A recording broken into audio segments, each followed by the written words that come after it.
Good afternoon, Chairman Blumenthal, Ranking Member Blackburn, and members of the subcommittee. Thank you for the opportunity to appear before you. My name is Frances Haugen. I used to work at Facebook. I joined Facebook because I think Facebook has the potential to bring out the best in us. But I'm here today because I believe Facebook's products harm children, stoke division, and weaken our democracy.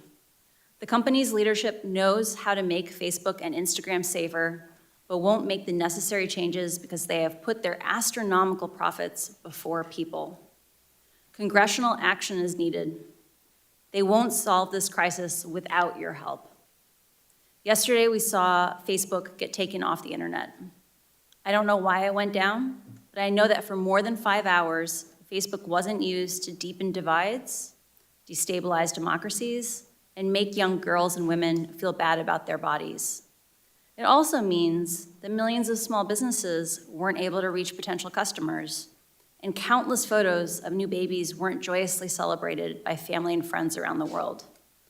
I believe in the potential of Facebook. We can have social media we enjoy that connects us without tearing apart our democracy, putting our children in danger, and sowing ethnic violence around the world. We can do better. I have worked as a product manager at large tech companies since 2006, including Google, Pinterest, Yelp, and Facebook. My job has largely focused on algorithmic products like Google Plus Search and recommendation systems like the one that powers the Facebook newsfeed. Having worked on 4 different types of social networks, I understand how complex and nuanced these problems are. However, the choices being made inside of Facebook are disastrous for our children, for our public safety, for our privacy, and for our democracy. And that is why we must demand Facebook make changes. During my time at Facebook, first working as the lead product manager for civic misinformation, and later on counter-espionage, I saw Facebook repeatedly encounter conflicts between its own profits and our safety. Facebook consistently resolved these conflicts in favor of its own profits. The result has been more division, more harm, more lies, more threats, and more combat. In some cases, this dangerous online talk has led to actual violence that harms and even kills people. This is not simply a matter of certain social media users being angry or unstable, or about one side being radicalized against the other. It is about Facebook choosing to grow at all costs, becoming an almost $1 trillion company by buying its profits with our safety. During my time at Facebook, I came to realize a devastating truth. Almost no one outside of Facebook knows what happens inside of Facebook. The company intentionally hides vital information from the public, from the US government, and from governments around the world.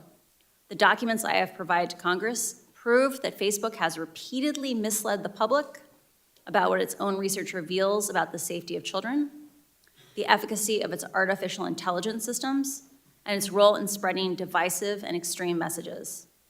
I came forward because I believe that every human being deserves the dignity of the truth.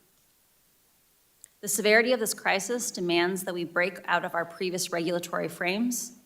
Facebook wants to trick you into thinking that privacy protections or changes to Section 230 alone will be sufficient.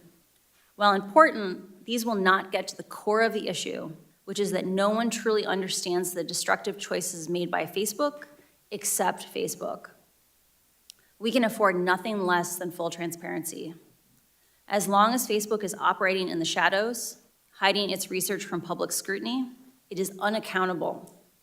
Until the incentives change, Facebook will not change. Left alone, Facebook will continue to make choices that go against the common good, our common good. When we realized big tobacco was hiding the harms it caused, the government took action. When we figured out cars were safer with seatbelts, the government took action. And when our government learned that opioids were taking lives, the government took action. I implore you to do the same here. Today, Facebook shapes our perception of the world by choosing the information we see. Even those who don't use Facebook are impacted by the majority who do. A company with such frightening influence over so many people over their deepest thoughts, feelings, and behavior needs real oversight. But Facebook's closed design means it has no real oversight. Only Facebook knows how it personalizes your feed for you. At other large tech companies like Google, any independent researcher can download from the internet the company's search results and write papers about what they find. And they do.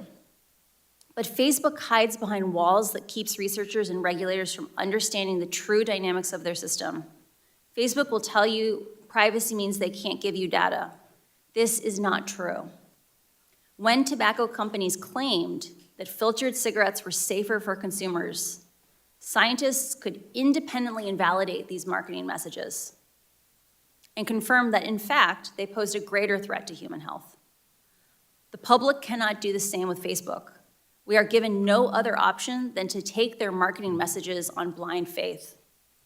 Not only does the company hide most of its own data, my disclosure has proved that when Facebook is directly asked questions as important as, how do you impact the health and safety of our children, they mislead and they choose to mislead and misdirect. Facebook has not earned our blind faith. This inability to see into Facebook's actual systems and confirm how they work is communicated and confirm that they work as communicated is like the Department of Transportation regulating cars by only watching them drive down the highway. Today, no regulator has a menu of solutions for how to fix Facebook because Facebook didn't want them to know enough about what's causing the problems. Otherwise, there wouldn't have been need for a whistleblower.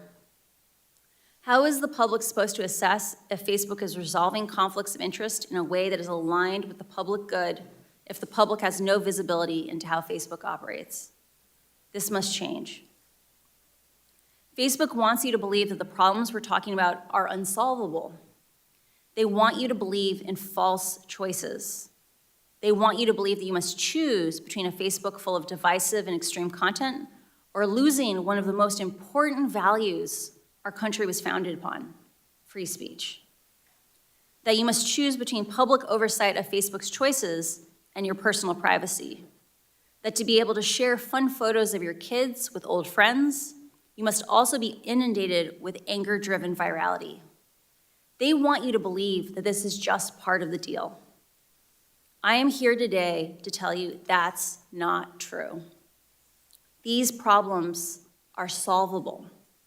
A safer, free speech respecting, more enjoyable social media is possible. But there's one thing that I hope everyone takes away from these disclosures. It is that Facebook can change, but is clearly not going to do so on its own. My fear is that without action, divisive and extremist behaviors we see today are only the beginning. What we saw in Myanmar and are now seeing in Ethiopia are only the opening chapters of a story so terrifying, no one wants to read the end of it. Congress can change the rules that Facebook plays by and stop the many harms it is now causing. We now know the truth about Facebook's destructive impact. I really appreciate the seriousness which the members of Congress and the Securities and Exchange Commission are approaching these issues. I came forward at great personal risk because I believe we still have time to act. But we must act now. I'm asking you, our elected representatives, to act. Thank you. Thank you, Ms.